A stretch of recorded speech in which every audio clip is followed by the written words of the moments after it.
Hola, hola, buenas tardes, queridos amigos y amigas.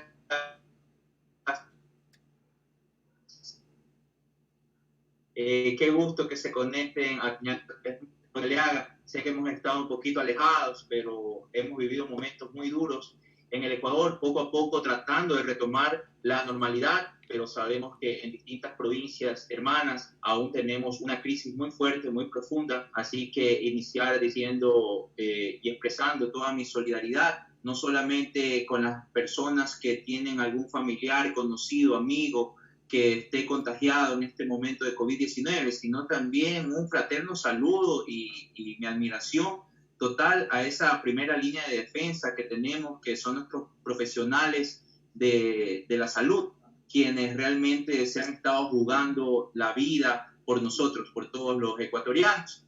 Sabemos que en este momento que se viven momentos tan difíciles es necesario mucha solidaridad por parte de los que más tienen hacia los que menos tienen. Entonces eso, iniciar expresando esa admiración por nuestra primera línea de defensa y mi solidaridad con todos los hermanos ecuatorianos que han sufrido las consecuencias de esta pandemia que está afectándonos a todo el mundo, ¿verdad? Bueno, quiero recordarles una vez más que este programa está hecho para ustedes, que si alguien quiere participar, de todas las personas que están viendo esta transmisión, a quienes les agradezco muchísimo que estén en sintonía, pues lo único que tienen que hacer es escribirnos por interno para poder registrar sus datos y obviamente podemos hacer una selección de los personajes que pueden participar. Hoy día tengo el gusto de contar con una invitada muy especial. Ella es cofundadora del colectivo Mujeres de Asfalto, es activista social de temas de derechos humanos, se declara feminista y quiero darle la más cordial de las bienvenidas a la señorita Juana Francis Bone, quien nos contará solo la NAPLE acerca de la participación de las mujeres en la política ecuatoriana. Juanita, bienvenida y tienes la palabra. Con esa presentación me hace poner más nerviosa de lo normal. O sea, deberíamos ponernos un poco más serios en estos espacios, no, mentira. Muchísimas gracias, Ronnie, mucha alegría poder compartir aquí y creo que, chévere, sabes que a mí me sorprendió, yo dije, el Ronnie quiere hablar sobre la participación política de las mujeres. No sé si vas a aguantar todo el programa, porque creo que estoy más cargosa que antes.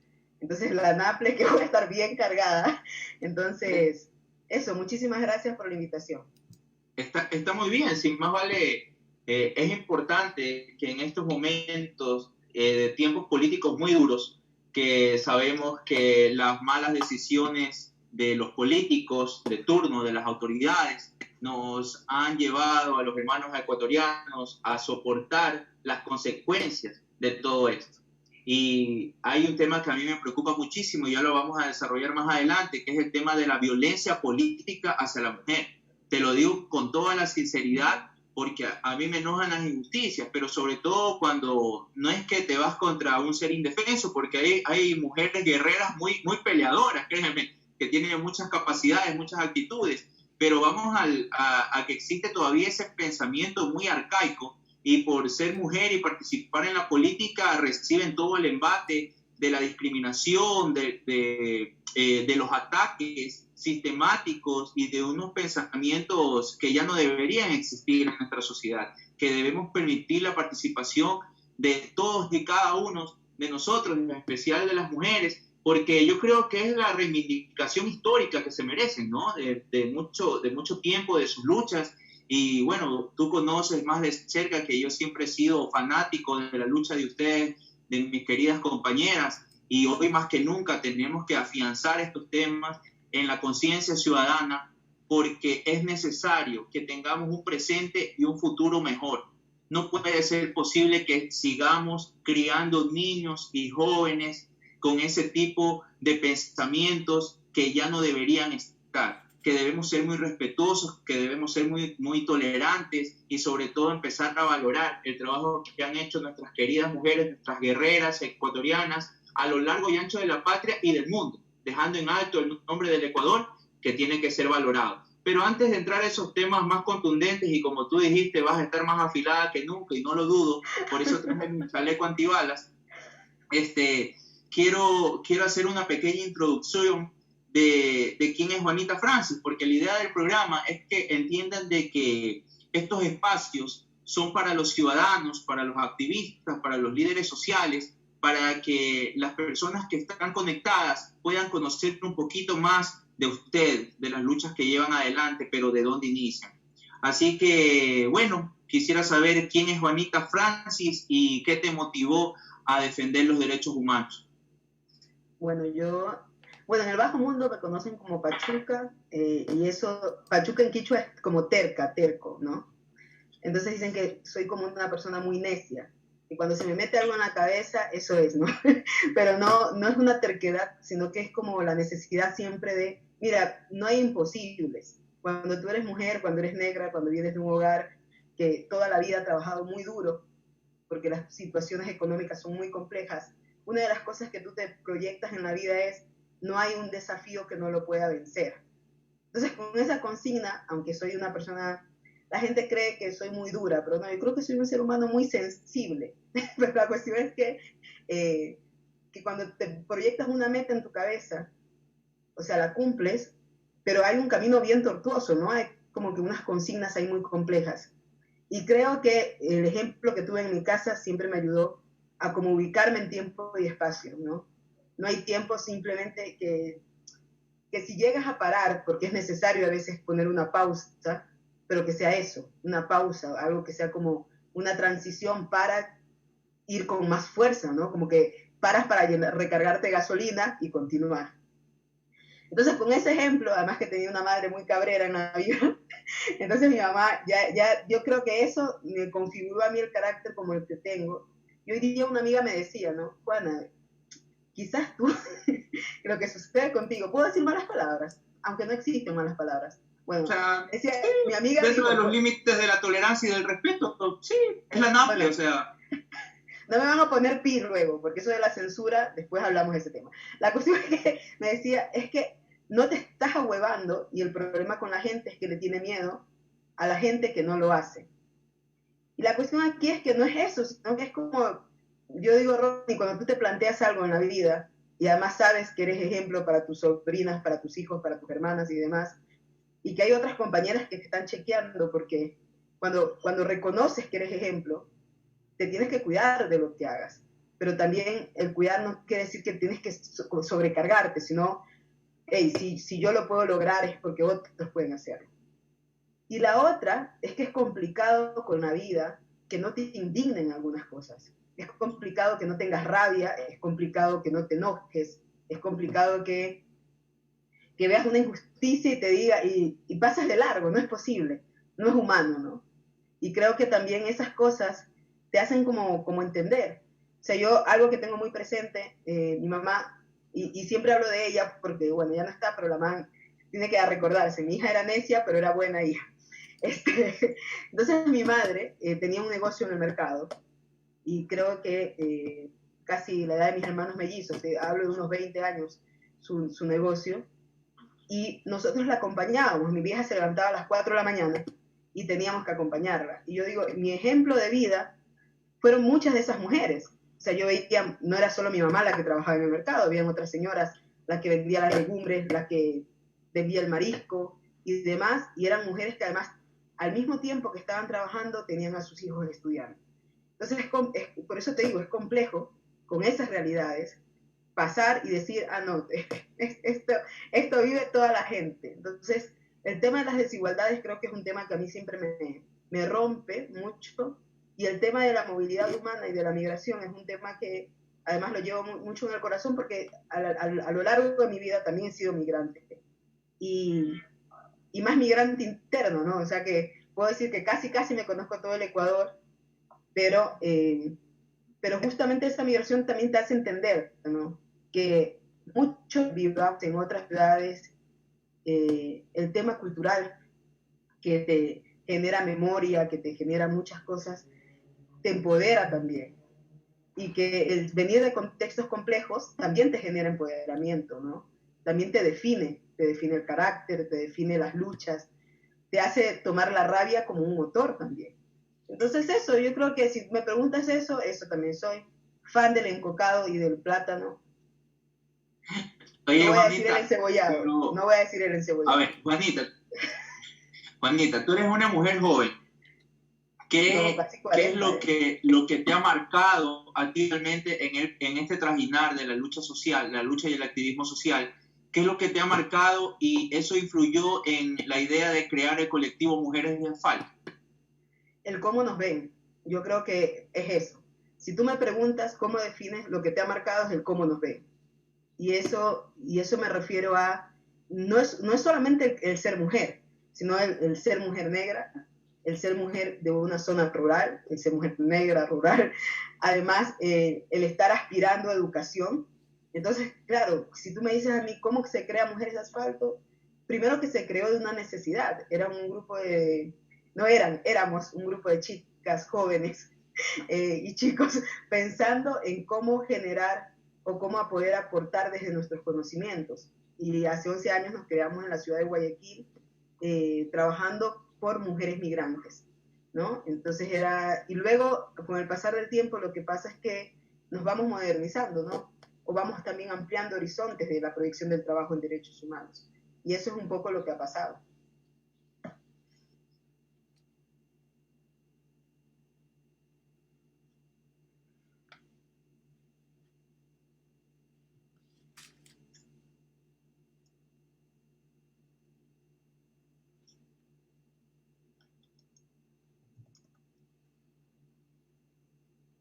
Bueno, esto es en vivo. Entonces Ronnie se quedó congelado. Creo que en unos minutos va a regresar. Estoy vivo. Yo estaba escuchando y se me estaba distorsionando. Es que me olvidé de contarles a los queridos espectadores que yo tengo el servicio de TV Cable y siempre que quiero... Se fue Ronnie. Bueno, la cuestión es que justo estaba denunciando Ronnie de que tiene el servicio de TV Cable y de seguro que cuando está haciendo las transmisiones se le cae la señal.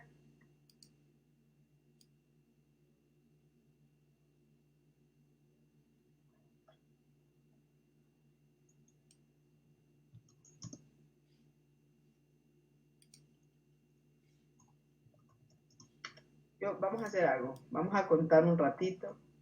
5, 4, 3, 2. Vamos a hacer como en la infancia. 2,5.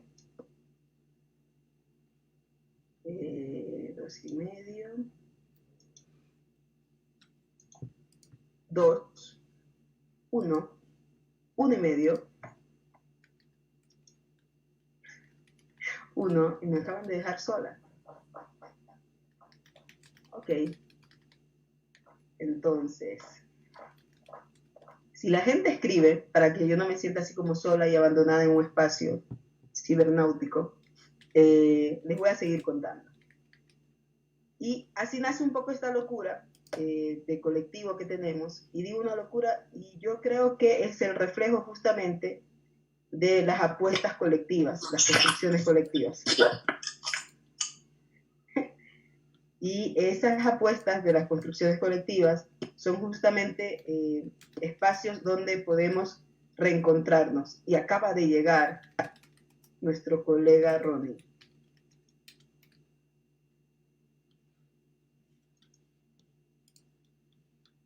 Ok, hello Ronnie. Y ahorita sí estamos ahí. Bueno, estos son el en vivo. Claro, o sea, se dan este tipo de problemáticas, sabemos que a veces es el bloqueo, pero sabes que yo estuve investigando y sé que en el año 2018 recibieron un reconocimiento, bueno, tú recibiste un reconocimiento como defensora de los derechos de las mujeres que fue otorgado por el gobierno de Canadá, y en el 2019 recibiste un reconocimiento, Premio Valdivia. ¿Qué significaron para ti este tipo de reconocimientos, dado que yo conozco que a ti te gusta hacer una lucha desinteresada? Pero ¿qué representan este tipo de reconocimientos para ti? Mira, yo soy naturalmente chillada, pero cada vez que la gente me recuerda eso, yo me pongo nerviosa. No sé por qué, pero es una cosa, como decir, como que me hago chiquito el corazón. Mira, yo creo que sí, y siempre hay una frase que se me quedó a mí y es que no es solo Juanita, ¿no? O sea, hay muchas compañeras que que han pasado por el colectivo y creo que también han ayudado a ser y hacerme la persona que también soy ahora, ¿no?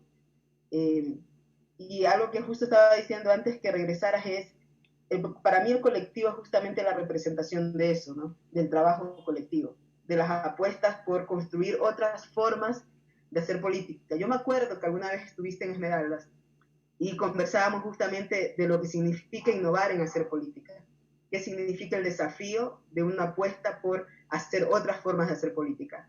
Y esto no es solamente para las organizaciones políticas, para los movimientos, para los partidos y demás, sino que esto de pensarnos en otra forma de hacer política nos toca a todos y a todas y a todes. O sea, toca en la sociedad en general en hacer apuestas políticas por crear otro tipo de espacios. Y los reconocimientos a veces se quedan en eso, ¿no? En reconocimientos, pero claro, para el colectivo es como un motor también. Quizás no vamos por mal camino, ¿no? O sea, como que vamos haciendo las cosas por un bien común, ¿no? Que al final de la historia yo creo que esas son las apuestas políticas que tienen que ir. Cuando hablamos del buen vivir, ¿no? De esa agenda política de la dignidad humana, creo que no son discursos, ¿no? Son más verbos, ¿no? Y cómo lo transformas en acción es en cómo nuestras relaciones terminan siendo eso. Así es, yo quedo plenamente contigo. Yo soy el arroz con pollo que anda en todo el territorio y me reúno con todos los chicos, todas las organizaciones, porque eso es lo bonito, ¿sabes? Yo creo firmemente en que el trabajo político no se puede desarrollar si tú no conoces el territorio. De nada sirve que tú te burocratices y te quedes metido, reducido a un escritorio y desde ahí tú quieres dictar hasta las políticas públicas. Así no funciona nuestra sociedad, más aún en un país como Ecuador, que existe mucha injusticia social, mucha inequidad, donde hay zonas muy deprimidas que están junto a sectores muy opulentos. Entonces, esa visión del mundo, y en este caso de nuestro país, tenemos que conocerla de primera mano. Antes de la pandemia, pues, bueno, yo recorría muchísimo el país, reuniéndome con todos los sectores que me invitaban, porque soy arroz con pollo, pero con invitación. Entonces, siempre me interesó el tema de la lucha de nuestros liderazgos de mujeres. ¿Y por qué? Porque ha sido un sector que muchas veces fue relegado, discriminado, que te decían que no podías, o se sorprenden cuando tienen roles importantes o fundamentales, ¿verdad? Se sorprenden de que esté una mujer, y no debería ser así, debería ser lo más normal del mundo, y más vale confiar en las capacidades que tienen nuestras queridas compañeras, porque al igual que nosotros, también se han preparado muy bien en la vida, ¿no? Y tienen las mismas cualidades, capacidades y actitudes que nosotros. Sí, y no que te pare, pero además a las mujeres nos piden currículum cuando queremos participar en la vida política. A los hombres no. Y perdóname, pero no. Y no me digas depende. Y no me digas depende. Pero a las mujeres cuando queremos participar en política, lo primero que te dicen es, ¿y de qué proceso viene? ¿Y por qué ahora quiere participar? ¿Y quién la financia? ¿Y quién no sé qué? O sea, perdóname, a las mujeres nos piden currículum. Hace poco nosotras sacamos una campaña que se llama Yo Presidenta. Sí, me gustó esa campaña. Y me voy a la presidencia y lo primero que me dijeron es, ¿y quién te va a financiar? Y digo, hello. O sea, ¿qué significó? O sea, a ver, ¿qué significa eso? O sea, tú no puedes participar en política porque eres una mujer empobrecida, porque eres de sectores populares, porque, o sea, empezaron justamente lo que se empezó a reflejar, pero ¿sabes qué me encantó? La respuesta de las compañeras. Y algunos que otros compañeros inteligentes, pero me gustó la respuesta de las compañeras. ¿Y sabes por qué? Porque muchos creen que la apuesta de la agenda política hoy en día la pone el banquero que tiene plata o el empresario que tiene plata. ¡Au, Lazo! ¡Auch! Siga, dele. O sea, desgraciadamente para ellos hay que recordarles que la democracia en el Ecuador aún o sea, siendo una democracia imperfecta, siendo una democracia racista, machista, xenofóbica, hay apuestas comunitarias y ciudadanas que te van a decir, hey, esa agenda política no es la nuestra y esas no son nuestras necesidades. Entonces, el Yo Presidenta nació así y nace además como una apuesta de la reivindicación de esos perfiles de compañeras, de muchas comunidades. Lo triste es que el mismo día una compañera nos pidió bajar su foto porque empezaron a amenazarla y a violentarla a ella y a su familia en una de las comunidades. Claro, yo estaba estresada, enojada, por eso empecé hablando de la rabia, porque cuánta rabia da que una acción ciudadana te parezca una amenaza. Y lo otro es algo que dijo una de las compañeras que me encantó fue, les parece amenaza porque no tienen una tercera vía, porque no tienen una propuesta de fondo, porque no saben lo que significa hacer territorio, justamente lo que tú estabas diciendo. Pero todavía cabrea que a las mujeres nos digan, ¿por qué? ¿Cuál es el perfil de esta para participar en política? O sea, siempre nos toca estar demostrando 5 veces más que los hombres. Y si eres negra o indígena, te toca estar demostrando 10 veces más. Entonces, luchar contra eso, que además es racismo, que además es machismo, toca también pelear con la formación interna de las organizaciones políticas. Y además toca también empoderar en los procesos políticos a las organizaciones. Si una compañera de proceso social participa en una agenda política partidista, no hay que dejarla sola. Hay que hacer una apuesta por esa compañera, porque luego nos aparecen estas compañeras que desgraciadamente manejan una agenda legislativa según su conveniencia particular y se olvidaron del proceso. O tenemos presidentes como los que tenemos, ¿no? Con una agenda que no tiene ni el tema de género, ni el tema de interculturalidad, ni el tema de políticas económicas con transversalización de género, ni mucho menos. Porque no les interesa, pues. No es que son apuestas que son transgresoras. Y transgredir es romper un sistema que además está sostenido por estos empresarios y banqueros que sostienen el status quo, que les encanta además, ¿no? Y cuando le mueves la mesa, para ellos es como un temblorcito de 7.5. Pero sabes que hay que rescatar varios puntos, ¿no? Yo coincido en la mayoría. Sabes que es difícil ponernos de acuerdo, especialmente cada uno tiene sus criterios y está bien, yo respeto y yo respeto los criterios de todos, pero hay un tema. Recuerda que la constitución anterior a la de Montecristi en el 2008 fue construida en un cuartel militar. Claro, ¿no? Claro. ¿Ya? ¿Cómo entonces, a raíz de una constitución, o sea, a donde quiero llegar, que cuando hay voluntad política se puede hacer. Y se ha hecho mucho, se ha hecho muchísimo. Para lo que teníamos antes, se ha hecho muchísimo. Que se debieron profundizar en esos cambios, por supuesto que sí, ahí estoy totalmente de acuerdo. Por eso empecé el programa hablándote del tema de la violencia política de género hacia mis compañeras, ¿ya? Porque imagínate, es fácil llenarse la boca y hablar cualquier tontería en contra de mis compañeras y de cualquier mujer que esté desempeñando una función pública. ¿Por qué? Porque son visibles. Pero el maltrato lo vemos a diario en la calle. Eso es a diario en la calle y eso tenemos que cambiarlo. Por eso yo soy un fiel defensor de la educación.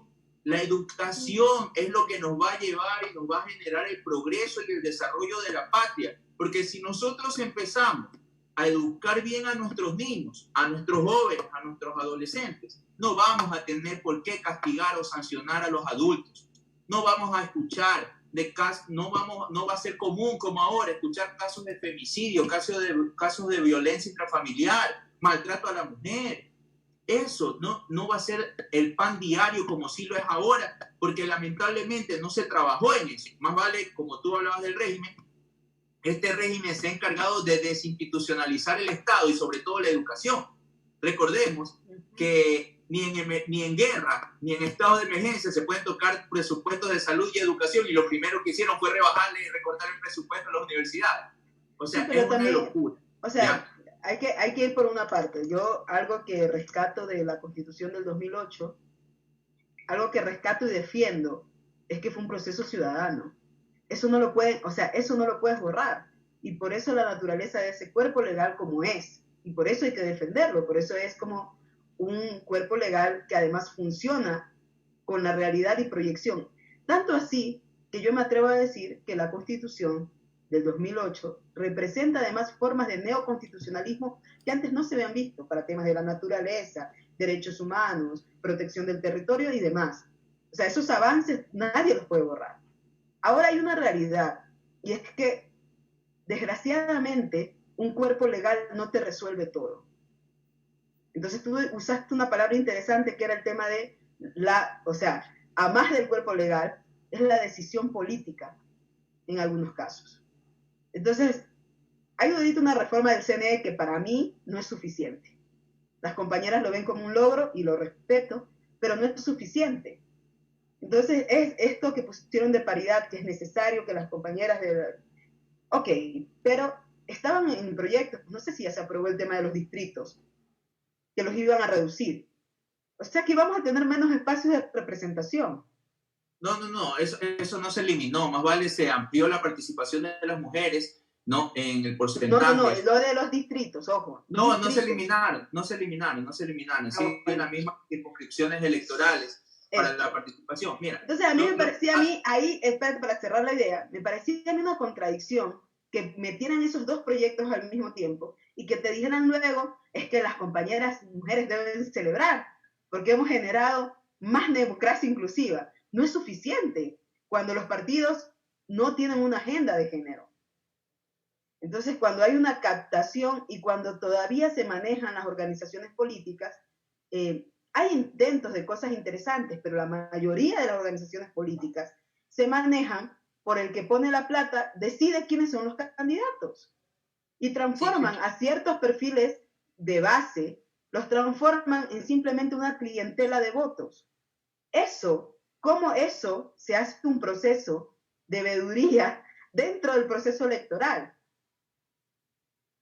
¿Sabes qué te iba a poner de ejemplo? O sea, el triunvirato de los machos, por ejemplo, en la Asamblea Nacional. Las 3 primeras autoridades de la Asamblea Nacional son hombres. O sea, que ninguna legisladora dijo absolutamente nada y yo puedo dar fe de la pelea dura que dieron mis compañeras de mi bancada, pero entiende que mi bancada, en mi caso, somos 30 de 137, levantan la voz, la defensa por la participación de las mujeres, pero el resto de organizaciones políticas, más allá de una ideología, no sé, alguien se pasó por ahí, pero además de la ideología política, el tema es que deberían apoyar, ¿verdad?, la participación y la inclusión de las mujeres dentro de esos espacios relevantes y de toma de decisiones. Ojo, es de toma de decisiones, porque justo quería entrar en el tema de la promoción del liderazgo y la participación política de las mujeres. Entendemos que en este momento es fundamental para la democracia y para la gobernabilidad. Sin embargo, hay un sinnúmero de obstáculos, y lo sabemos. Es un sinnúmero de obstáculos. Mira mi cara, por favor. Sí, por eso te digo. Entonces, ¿cómo podemos enfocar esto para empezar a romper estas estructuras hegemónicas que existen, que se han tratado de ir minando a través de la consecución de más derechos, de más participación, que como tú y yo coincidimos es insuficiente, debería ser más, ya, pero lo entiendo también, está siendo progresivo. Quizás si hubiese otro tipo de gobierno, sería un poquito más el avance en el tema de derechos a favor de las mujeres, ¿verdad? Yo creo que las brechas de desigualdad, discriminación, deben ya empezar a tratarse desde el punto de vista de eliminarlas, no solamente con un discurso paliativo, sino con algo determinante para que esto se acabe ya.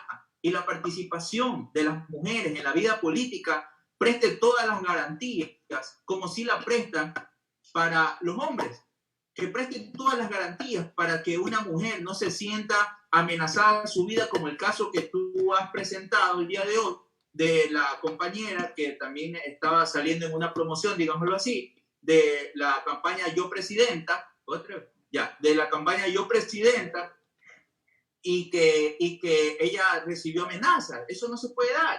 Pero mira. Sí, la trataron de traición. O sea, porque como parece que ella milita en un proceso político organizativo y apareció en nuestra publicidad, la trataron de traición. Porque no puede ser crítica tampoco, ¿no? Si estás participando en ciertos espacios, ya no puedes ser crítica porque eres enemiga, ya no eres aliada. Entonces, ¿a qué punto, cómo se define la participación política de las mujeres en el Ecuador del 2020? Una participación que tienes que cuidarte del miedo, que tienes que cuidarte de que violen tu intimidad, de que pongan en riesgo a tu familia. Y no es la primera vez. O sea, yo tengo un sinnúmero de casos. Sé de un caso de una concejala en un cantón del Guayas, que además la obligaron a renunciar y entran armados a obligarla a renunciar. Pero claro, como es de una zona rural, no se hizo tan popular porque no tuvo los medios y tampoco, ahí yo me hago una interpelación, ¿no? ¿Cómo movemos nuestras redes de apoyo también? Y me refiero a cómo se pudo apoyar a esa compañera. Luego se puso la denuncia y demás, pero no se terminó. Y además, porque no hay intención de procesar el tema de la violencia política. Yo sé que ahora hay una consejera del Consejo de Participación Ciudadana que ha vivido violencia política, pone la denuncia y las instituciones correspondientes hacen oídos sordos. Entonces, no es que no ha pasado, o sea, no es que en el Ecuador no se viva, no es que en el Ecuador haga falta regulación, es que no hay un debido proceso que hagan o que asuman las autoridades competentes. Y la otra es que siempre usan palabras como es que esta mujer es exagerada, es que ella está haciendo drama.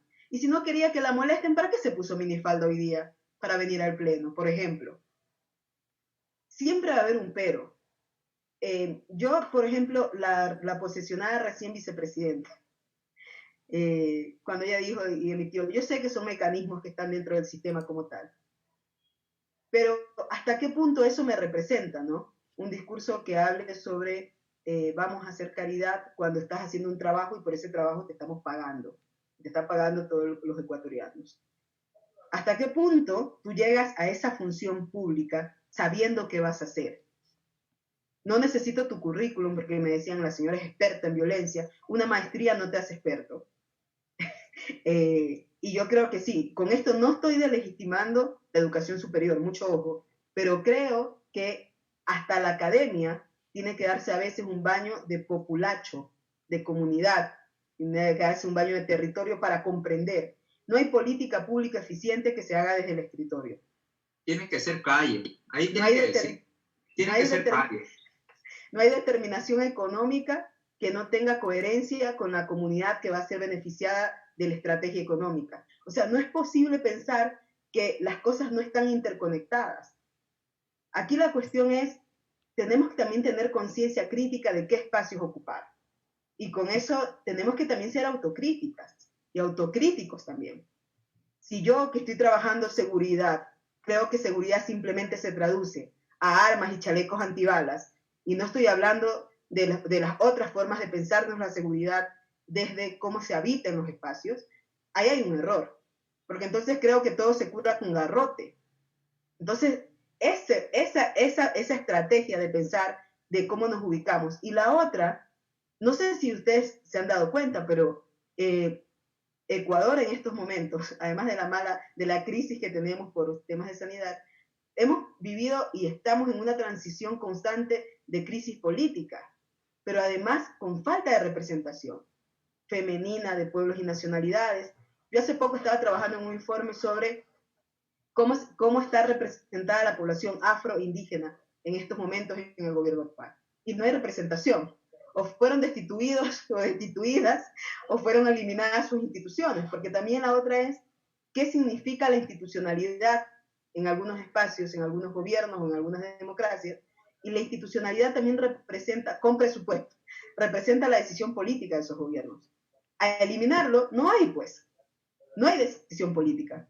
Pero además, cuando no se hablan ciertos temas, es también una forma de invisibilizarlo. La otra que yo te quería decir es, ¿cómo hacer? Y esta es una pregunta que además yo debería responder a tus preguntas, pero aquí te la voy a lanzar. Es cómo hacer la interpelación de nuestros espacios. Si a ti te invitan a un evento y ves que hay 7 hombres y una mujer, algo pasa. Si somos el 50% de la población, ¿cómo es posible que la representación esté en una sola mujer y en 7 hombres? Pero si tienes de muestra la asamblea, te puse de ejemplo yo, pues. Y sabes que es chévere, porque al final del día está bien, porque lo mismo que tú haces de consultarle al entrevistador, entre comillas, que soy yo lo hago cuando voy a los medios, porque está bien, es natural, es la naturaleza del ser humano. Pero depende de la persona, ¿sabes? Yo creo que nace mucho eso de normas deontológicas, valores y principios, normas deontológicas, éticas y morales, ¿no? Y vienen intrínsecos tus principios y tus valores inculcados desde el hogar. Yo sí soy una persona que siempre menciona, ¿sabes qué? Oye, ¿por qué en tal medio de comunicación, acuérdate que una vez tuvimos esa conversación, ¿por qué en tal medio de comunicación hay puros hombres? ¿ya? Y yo alzo mi voz, yo sí reclamo y yo digo, oye, ¿sabes qué? Dale un poquito más de diversidad, pues, o sea, invita a un hombre y una mujer y empecemos a hacer algo así, pues, no, más diverso, más inclusivo. Y se empiezan a dar las cosas. Yo creo que, como te dije, yo creo mucho es en nuestras generaciones presentes y futuras, porque tenemos que educar. Vuelvo a caer en el tema de educación porque para mí es fundamental. Esto nace por educar a nuestros niños y jóvenes. Tú pusiste un ejemplo muy claro. Tú dices, es que le echan la culpa porque ¿por qué salió minifalda hoy día? ¿Por qué se pone esa minifalda? No es el por qué se puso la minifalda. Es que tú tienes que respetar. Es la decisión de ella, vestirse como ella quiera. Tú no es tu problema, tú no te metas, ¿ya? Pero no todos tienen ese tipo de pensamiento. Entonces tenemos que empezar a dar este tipo de orientación a través de la educación para formar en base al respeto, porque entendemos que esto debería venir desde el hogar. Lamentablemente ya, bueno, entraríamos a temas más profundos del tema de los hogares, muchos de ellos que vienen disfuncionales, de nuestros niños que pasan en las calles, el tiempo de ocio, ya un sinnúmero de cosas. Y ahí es mejor invitar a un especialista, ¿no? Yo creo Así es. Así es. Ahí, por ejemplo, a eso me refiero. Yo ese tema no lo quiero asumir porque es una agenda que sí se debe conversar con gente que te pueda dar respuestas claras a ese tema. Así es, ya. Entonces, bueno, mira, antes de seguir avanzando, me están haciendo violencia por el celular, porque dice la gente está besada en las redes sociales y me piden que les envíe saludos a Laura Cedeño, Enrique Palacios, Raúl Gualoto, a María Fernanda Salazar, Hilda Paredes, Dana Apolo, Francisca Cruz. Muchísimas gracias por estar participando dentro de este conversatorio. Y realmente me agrada que estén en esta interacción. Y antes, porque el tiempo se nos va volando, ¿no? Aquí en la televisión así es el tiempo, es rápido, es dinámico. Nosotros estamos ya, este es un medio de comunicación, así. Entonces, sí la pauta, por favor, la pauta. No, jamás. Eso, mira, ese es un medio de comunicación de formato de servicio higiénico. ¿Qué credibilidad puede tener un medio de pseudo medio de comunicación donde las noticias te las dan sentado en el servicio higiénico y las entrevistas están, en vez de tomar un cafecito, te están tomando trago? Pues, ¿qué validez o qué credibilidad puede tener un medio de comunicación así? Por eso estamos tratando de dar ejemplo de una comunicación más libre, como yo le llamo comunicación popular. Aquí estamos personas con distintos criterios, ¿verdad? Conversando, y obviamente al final del día el espectador es el que saca su conclusión. Al menos en este tema estamos de acuerdo en la mayoría de los puntos, pero lo que sí quiero topar, que fue lo que me llamó la atención, porque te cuento que yo no había hecho el programa desde que inició la pandemia. Y pedí que se haga nuevamente el programa, y justamente porque vi la iniciativa del tema Yo Presidenta y me llamó la atención, y yo le dije a mi equipo de comunicación, tenemos que hablar de ese tema porque es muy importante, son temas que a mí me gustan, que me llaman la atención y que ahí debemos impulsar. O sea, tenemos que empezar a tratar temas muy serios. O sea, estos temas son serios, más allá de que yo sé que con la franqueza, la firmeza y la templanza que tú los abordas, yo sé que son temas que generan dolores de cabeza, y tú los has mencionado un caso, ¿no? de amenazas y cosas por el estilo. Pero quiero que me comentes más del tema de la campaña, acerca de qué es el contenido, porque ya me hablaste del tema de que te empiezan a decir, bueno, ¿y quién la financia? Pero no, ¿cuál es el objetivo final? La reflexión que quieres generar en el pueblo ecuatoriano, porque yo sé que esta es una campaña nacional. ¿Saben las compañeras que pueden contar, en este caso hablo a título personal, que pueden contar conmigo? Pero sí me interesa que el público, la audiencia, se empape un poquito más del tema que ustedes están impulsando y hagamos esa retroalimentación. ¿Ya? ¿Me explico? Entonces, para que nos cuentes un poquito más cuál es el objetivo principal y qué necesitas del pueblo o qué requieres del pueblo. A ver, lo que necesito son sus votos. No, mentira, broma. Te comento, Yo Presidenta es una campaña que nace por dos cosas. Primero, que nace porque no hay una visibilidad política en estos momentos de las compañeras. Voy a decir tres cosas importantes. Y digo que no hay una visibilidad política importante, me refiero a todos los precandidatos, hasta ahora creo que van 9 o 13, si no me equivoco en la cuenta, son hombres blancos mestizos de la misma clase económica, representan a los mismos agentes. Segundo, nosotros estábamos preparando, porque estamos trabajando mucho en hacer un periodismo popular de investigación. O sea que estuvimos conversando con varios sectores alrededor de la pandemia, de denunciar muchos casos, y un líder de estos que tienen como su permanencia, ¿no? de una organización de trabajadores, nos dice que nos prohíbe invitar a una compañera a un panel. Y que si no las retiramos, ellos cancelan el foro. Primero, un espacio que era nuestro. Y segundo, tú no nos vas a prohibir con quién hablar y con quién no. Estás desubicado. Muy puedes salir herido, Ronnie. Entonces dijimos nosotros que no íbamos a permitir eso y continuamos. Luego de eso conversamos con la panelista, que además para mí es una panelista que representa mucho, que representa el trabajo popular. Yo aprendí con ella. Ahí sí voy a decir el nombre. Yo aprendí mucho con Mónica Brito en Guayaquil. Y nos querían prohibir, porque según él, porque como Mónica es correísta, está invalidado su discurso. Entonces lo principal de esta campaña para nosotros y para nosotras es visibilizar a las compañeras, visibilizar el trabajo. Tenemos claras cuáles son los 7 puntos que se quiere trabajar, que se quiere impulsar además. Que nuestras compañeras sepan que si van a participar en política partidista, nosotras estaremos ahí acompañándolas. Esto no significa que el colectivo tenga un sello de un partido político, es todo lo contrario. Y siempre lo hemos dicho que somos todas mujeres muy políticas, pero que además reconocemos el potencial de nuestras compañeras. Pero asimismo, como reconocemos el potencial de nuestras compañeras, también reconocemos que si no vamos a estar de acuerdo con muchas cosas, las vamos a sentar en la misma mesa que las sentamos para impulsar sus candidaturas, las vamos a sentar para interpelar y cuestionar esas decisiones que no están bien tomadas. Y luego avanzamos en otros temas y decíamos, ¿sabes qué? El último encuentro que tuvimos presencial nosotras fue la semana previa al 8 de marzo, y que fue justo un encuentro determinante en la provincia de Esmeraldas. Bajaron algunas compañeras y participaron de otras provincias, y salió algo muy potente que se dice frase, ¿no? Aquí nosotras. ¿Qué significa el aquí nosotras? Es aquí estamos, aquí reivindicamos también, aquí potencializamos también. Y la otra es que no podemos tener miedo, Ronnie, nuevamente, no podemos tener miedo a la participación. Hace 3 años, con la cooperación internacional, realizamos una investigación que decía que nuestras colegas no participaban en política por 4 motivos. El económico, el cuestionamiento a su educación, su estética discursiva y física, y el temor a la familia. O sea, se refieren a los divorcios, separaciones y demás. Hoy en día nosotras lo que hacemos sobre este debate es replantearnos, ¿no?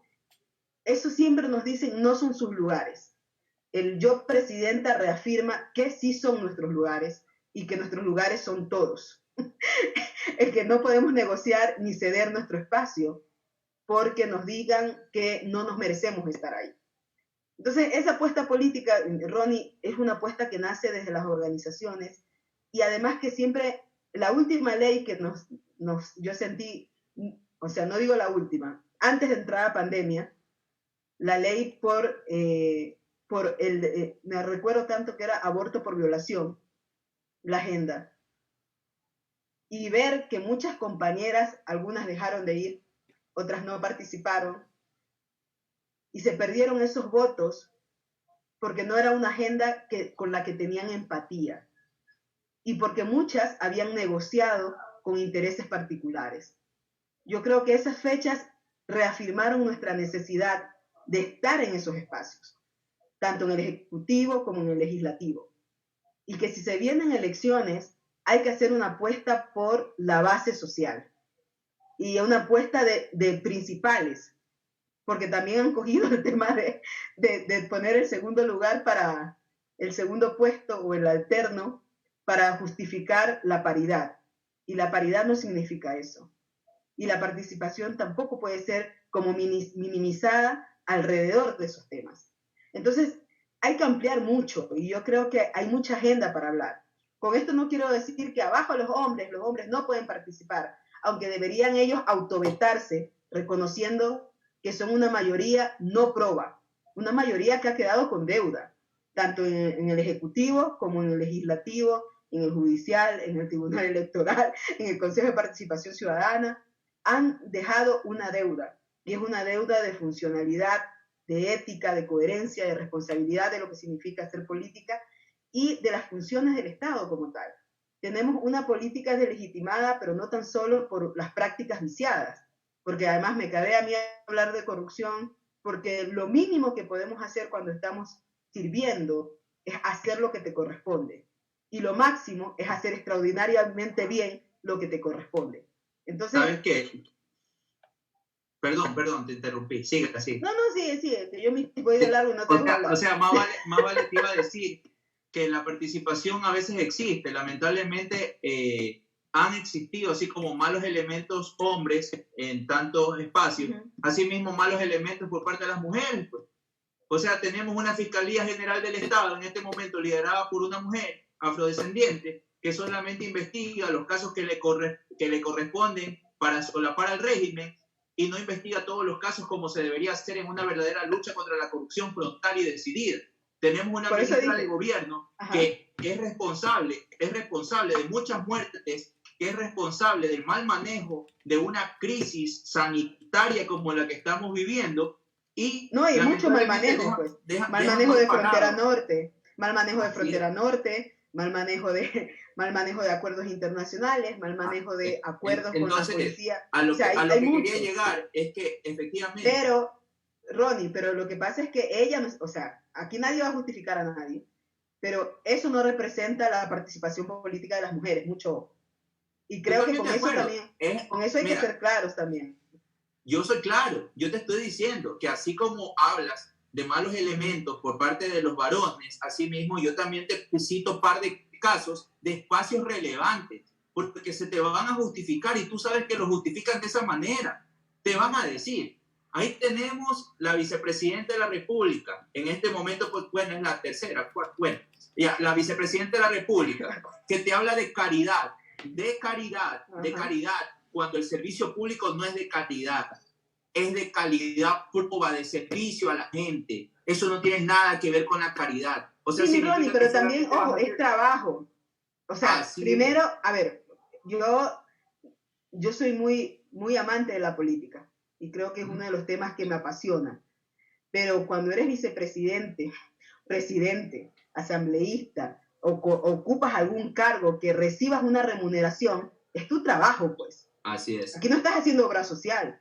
Esto no es fundación, no es CARE, es la institucionalidad, Ronnie. Y eso es otra cosa. Aquí hay que exigirles el trabajo. Pero mira, imagínate, o sea, tú sabes que las palabras se deben utilizar para términos correctos. Una cosa es el tema solidaridad, que yo siempre hablo de solidaridad, que es distinto. Es pedir a las instituciones, pedir a las instituciones privadas también, que compartan los que más tienen hacia los que menos tienen. Ya, eso es una cosa, pero otra cosa es caridad. O sea, significa que está justificando que en la esquina esté una familia, ¿verdad? Una familia, y que le tengas que dar unas cuantas moneditas y con eso te vas con tu conciencia tranquila. Y tú sabes que eso no funciona. ¿Ya? Eso no funciona. Porque a la larga, nosotros como funcionarios públicos debemos darle respuesta al pueblo ecuatoriano, debemos darle respuesta, como tú dijiste, hasta por último, cobras el sueldo, estás cobrando un sueldo para hacer tu trabajo, no para venir a hacer caridad, pues si no, hazte una fundación, pues. Y como ella es de Guayaquil, más que los socialcristianos deben saber cómo se hacen ese tipo de fundaciones para lucrar de las mismas. Entonces, a lo que voy es que así mismo tratan de justificar de esa manera, ¿me explico? O sea, te dicen, tenemos la vicepresidenta de la República, tenemos a la ministra de Gobierno, tenemos a la fiscal general del Estado, ¿verdad? Pero lamentablemente han tenido unas posturas que no van de acuerdo, vuelvo a insistir, en normas deontológicas, éticas y morales para poder llevar adelante el encargo que les ha puesto en sí la Constitución, ¿verdad? Y en unos casos la ley. Mira, me gustaría saber cuáles son tus propuestas o cuáles son sus propuestas del tema de la participación de las mujeres y de las propuestas que van a hacer o les gustaría hacer ustedes para tratar de evitar y más que todo desterrar la violencia política hacia las mujeres. O sea, me explico, porque Sí, necesitamos saber, quizás desde otros espacios, y yo lo digo porque a veces pareciera mentira, pero desde la dirigencia social, desde las organizaciones sociales, uno da una dura batalla por los derechos y a veces la gente desconoce esas luchas. Y yo digo, desde mis organizaciones urbanas hemos peleado durísimo durante años para ser reconocidos, para no ser estigmatizados, para demostrarle a la gente que hemos sido jóvenes con futuro, que nos hemos preparado y que necesitamos oportunidades. De esa manera, ¿qué propuestas hace el colectivo Mujeres de Asfalto? Y creo que están intrínsecas dentro de la propuesta Yo Soy Presidenta para erradicar de una vez por todas la violencia contra la mujer en la política. Mira, tú le llamas educación, nosotros le llamamos procesos de formación. Y siempre la organización ha realizado, el colectivo como tal, ha realizado esos procesos de formación constantes. Y además siempre decimos nosotras, todo es político. Entonces, esa agenda de todo es político, transversalizada en el día a día, transversalizada en nuestro accionar, nos compromete.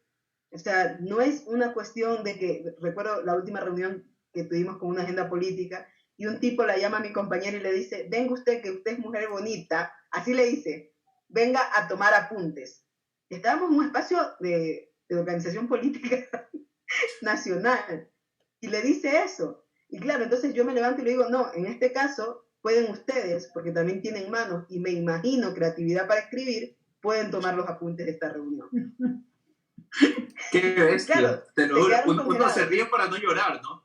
Pero ese es el cotidiano. Y la cuestión aquí, Ronnie, es que la formación no puede ser solamente la formación formal. Hay que deconstruir además esa formación y replantearte cómo hacer agenda de una educación popular que forme además ciudadanas y ciudadanos críticos. Y eso es algo que lo hacemos y lo proyectamos a continuar haciendo. Hay 8 elementos que están dentro de la agenda de temas, que es el tema de soberanía alimentaria, que es el tema de salud y educación integral, que es el tema de empleo digno, y creo que se me están escapando 2 más, que tiene que ver mucho con el tema de la agenda económica y el otro con la agenda ambiental. Y esto pensando, porque la cuestión es que las mujeres no solo somos urbanas, para que hacen estrategia de campaña pensando, o que dicen que quieren ser las voces de las mujeres, que hacen esto pensando solamente en que existen ahí, sino que la agenda política tiene que ser una agenda que transversalice el territorio, y me refiero al territorio nacional. Tú no puedes hacer una agenda, o sea, el fracaso, y perdón que tome me gusta poner ejemplos para ser un poco más clara. El fracaso de la emergencia sanitaria en el Ecuador es porque no tiene personalidad ecuatoriana. Es una agenda que la copiaron. Mira, esto están haciendo en España, en Europa o en Italia, donde hubieron los primeros casos, y vamos a aplicar el quédate en casa en Ecuador. O sea, yo a los 3 días de la pandemia justamente escribí un testamento diciendo, ¿qué pasa con los núcleos familiares múltiples? Y pongo el ejemplo, en mi casa viven un aproximado de 14 personas. ¿Cómo les dices a esas 14 personas con el 50% o el 60% en edad escolar que se queden en casa sin dinámica, sin agenda? Le hablas y, por ejemplo, creo que es más del 50% del territorio nacional que no tiene acceso a agua potable. Más del 60% de la población en el Ecuador, en la actualidad, no sé si ya es más del 70%, se dedica o nos dedicamos al trabajo informal, al trabajo no con una remuneración fija, sino que nos dedicamos al comercio, a la venta o a la oferta de servicios. Entonces son dinámicas que tenían que estar pensadas, pero insisto, por eso no puede estar desconectado el escritorio de la realidad. A mí no me sirven tus agendas o tantos títulos técnicos cuando no puedes tener coherencia o sentido común aplicado en una política pública. En esencia, el Yo Presidente es insistir además que ese sentido común esté dentro de la función pública, establecido también y visible en las estrategias de políticas públicas y de inversión. Porque ¿para qué tengo una ley de prevención de violencia sin presupuesto? Así es. Algo que nos afectó ahorita en esta pandemia, Ronnie, y además que para mí es como sin sentido, es que tenemos la llamada de emergencia del ECU 911, pero no se podía dar respuestas, pues. Porque al mismo tiempo, unas semanas antes, habían despedido pues al personal. Así es. Y no teníamos sistema de justicia complementario para hacer acompañamiento. Te hablo de tener a la perito, a la psicóloga y a lo demás que comprende el sistema de justicia, porque los habían despedido, pues. Entonces no se puede hablar de una ley integral, de un proyecto de política pública, si no están las platas para ejecutarlo. Y creo que la propuesta es llevar el sentido común a la política pública y reconocer que esto es un fracaso y resolverlo. Y creo que la otra es que la política actual en el Ecuador no asume responsabilidades y no te da soluciones, sino que te genera escándalos que además se comercializa con la pauta en los medios de comunicación tradicionales. Y eso también es una interpelación. Ahora en estos momentos estaba el concurso de frecuencias, pero ahora los monopolios de los medios de comunicación, si yo como organización quería participar y escuché a un orgulloso decir por ahí, además que le tengo su bandera a Michelena, y uno decía, pero si nosotros llevamos en los medios de comunicación más de 40 años, justamente por eso ya no puede tener la frecuencia, porque hay que democratizar ese espectro, y no es posible que creamos que centralizando es como mantener, como que es heredado. Entonces, el hijo de Ronnie puede tener la radio, pero Juana Francis no puede, porque además no pertenece al círculo de Ronnie. ¿Tú te imaginas esa manipulación, ese monopolio generado en los medios de comunicación? Tienen que ser cuestionados. Entonces, cuando tú me dices cómo van a transversalizar el tema de las estrategias y lo demás, es que hay que pensarse en una política interseccional, responsable, con sentido común y con las platas, pues. No es posible que las trabajadoras del MIES no tengan los desembolsos y los casos de corrupción sí los tengan. Así es, así es. Sabes que tengo una apreciación sobre lo que has dicho de las propuestas. Tu presidenta, me parece bien, te apoyo, estoy de acuerdo. Más te vale, más te vale. Estoy de acuerdo, apoyo totalmente. Y la segunda es que estoy con intriga. Diga el nombre del dirigente, diga el nombre del dirigente. No, mira que la vez anterior tú me hiciste caliente mi pobre programa porque empiezas a pedir nombres. No voy a darle protagonismo a alguien que no se lo merece, Ron. Así es. Pero es que dice que me va a golpear a mí ¿por qué me va a golpear? ¿Quién? Tú dijiste, pues, voy a salir golpeado. ¿Y yo por qué voy a salir golpeado? Es broma. Es un mamarracho que se ha comportado de mala manera, ese problema de él, no el mío. No, era broma eso. Pero la cuestión aquí es que no hay que darle protagonismo a esos patanes. O sea, y más totalmente bien, de acuerdo, pero qué buena la aclaración. Entonces yo no tengo por qué salir golpeado porque yo no voy a salir golpeado. O sea, me quedé con intriga. Yo estaba diciendo así, oye, ¿qué pasó de Relancina? ¿Qué fue? Entonces, pero no, sabes que me ha agradado muchísimo la propuesta. Sé que hay que impulsarla más, y... Sí, me voy a robar a tu equipo, te cuento. Está bien, hay que trabajar. ¿Sabes qué? Mira, a veces el trabajo de la defensa de los derechos demanda mucho tiempo, demanda muchísimo tiempo, muchísimo sacrificio, y sobre todo las luchas sociales desinteresadas ponen a prueba nuestras capacidades, nuestra voluntad. Así que si efectivamente consideras que dentro de mi equipo hay personajes que te pueden ayudar, pues ya depende de ellos, de ellas, para que también te puedan ayudar e impulsar, porque tú sabes que aquí en esta lucha, en la lucha de las organizaciones sociales, aquí es 24/7, aquí no te importa si está lloviendo, si está con sol, no te importa si está inundado, si está el lodo, no importa.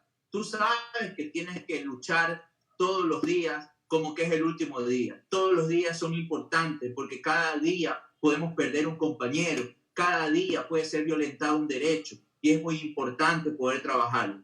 Juanita, ha sido para mí un honor tenerte en el programa de la NAPRE. Muchísimas gracias por acompañarnos. Yo sé que el tiempo es corto, pero ha sido muy interesante el diálogo. Esperemos que según vaya transcurriendo el tiempo y mejoren las condiciones, poder acompañarlas a ustedes y visitar el territorio como lo he hecho, poder reunirnos a debatir de estos temas muy importantes y tomar apuntes de lo que se necesita, y más que tomar apuntes, apoyar en la lucha a las compañeras. Y si en algún momento una organización política les abre las puertas, pues asimismo también que consideren dentro de nuestros espacios de las organizaciones políticas también que podemos hacer las cosas de mejor forma. No somos perfectos, se cometen errores, pero para eso estamos. Tú bien lo dijiste, ¿no? Tenemos que mirar hacia atrás en retrospectiva, hacer la reflexión y decir, ¿sabes qué? Nos equivocamos, tenemos el tiempo suficiente en este momento y sobre todo la voluntad política, siempre la voluntad y la decisión política para hacerlo, empoderarnos del presente, construir ese futuro que nos merecemos todos los ecuatorianos, todos, absolutamente todos. Y entonces, todas, por favor, y todas. Todos y todas. Y bueno, todos. yo tengo el tema del lenguaje, yo sí tengo mi reparo. A ver, Rodri, repite después de mí porque aquí lo están viendo. De todas los ecuatorianos. No, ¿ya? Entonces, yo no estoy, en tu todos yo no estoy. Por supuesto. No, porque yo soy mujer. Y a mí cuando se refieren a mí, tienen que referirse como todas. Bueno, entonces si tú dices todos, y pongámosle un poquito más, todos, todas, todes.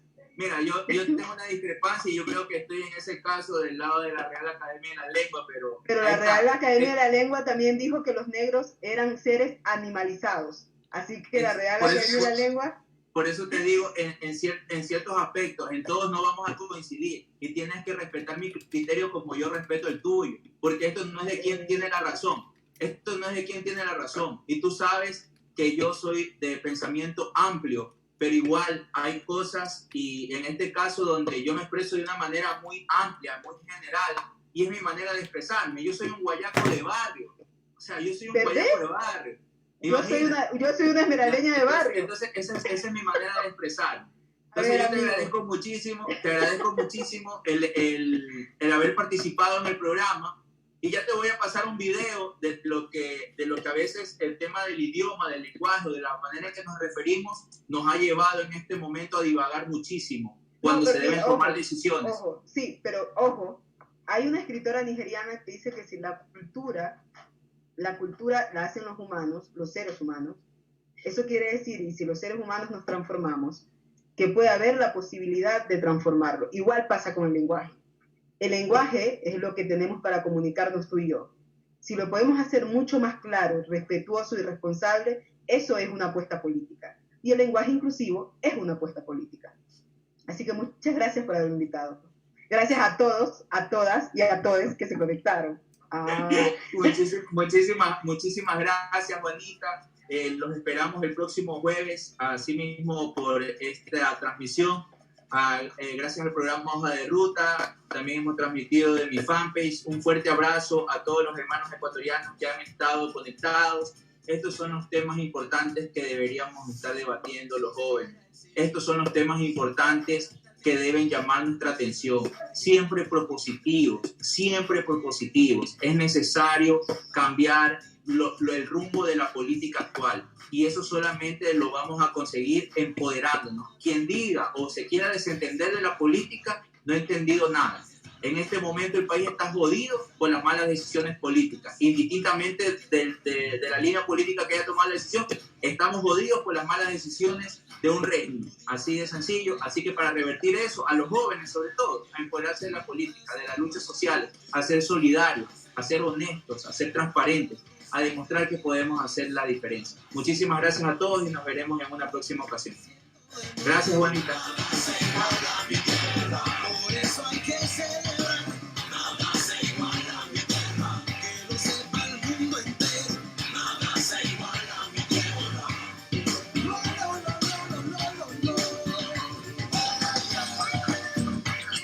Right.